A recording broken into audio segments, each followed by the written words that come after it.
ஒரு கழுதை கட்டப்பட்டு இருக்குது அப்படின்னு சொன்னா அது என்ன அர்த்தம்? கழுதை என்ன பண்ணிருக்குது? ரெஸ்ட்ரிக்ட் பண்ணிருக்காங்க. கழுதை என்ன பண்ணிருக்காங்க? ஒரு எல்லைக்குள்ள அடைச்சிருக்கிறாங்க.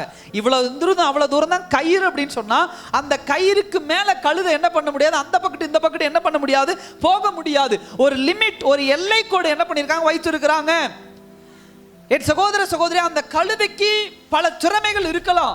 இன்னைக்கு இதை ஒப்பிடும்போது கழுதையை நம்மோடு ஹியூமனோடு மனுஷனோடு ஒப்பிடும்போது ஒரு தீர்க்க தரிசன வார்த்தையா ஒப்பிடும் பொழுது கர்த்தர் உங்களுக்கும் எனக்கும் நிறைய திறமைகளையும் தாளந்துகளையும் தேவன் கொடுத்திருக்கிறார். எதற்காக? தேவனுடைய நாமம் மகிமைப்படுவதற்கென்று. ஆனால் இந்த கழுதையை போல பல விஷயங்களினால இந்த உலகத்திலே கட்டப்பட்டு இருக்கிறோம். அப்படி கட்டப்பட்டு இருக்கிறதுனால தான் தேவனுக்கென்று பயன்பட முடியாமல் இந்த உலகத்திலே நாம் என்ன பண்ணி கொண்டிருக்கிறோம், தடுமாறி கொண்டிருக்கிறோம். இப்படிப்பட்ட கட்டுகளை அவிழ்த்து கர்த்தர் உங்களை பயன்படுத்துவதற்காக நீங்கள் தேவனுக்கு தேவைப்படுகிறீர்கள் என்கிற ஒரு வார்த்தையை இன்றைக்கு ஆண்டவர் உங்களோடும் என்னோடும் ஆண்டவர் பேசுகிறார். அல்லேலூயா.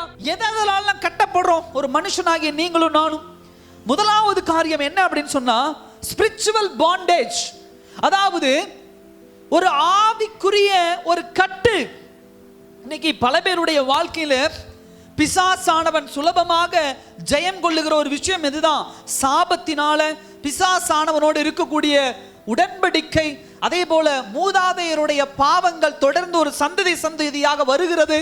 இப்படிப்பட்ட காரியங்கள் தான் ஒரு மனுஷனுடைய வாழ்க்கையிலே ஆவிக்குரிய கட்டாக என்ன பண்ணுகிறது இருக்கிறது. ஹல்லேலூயா.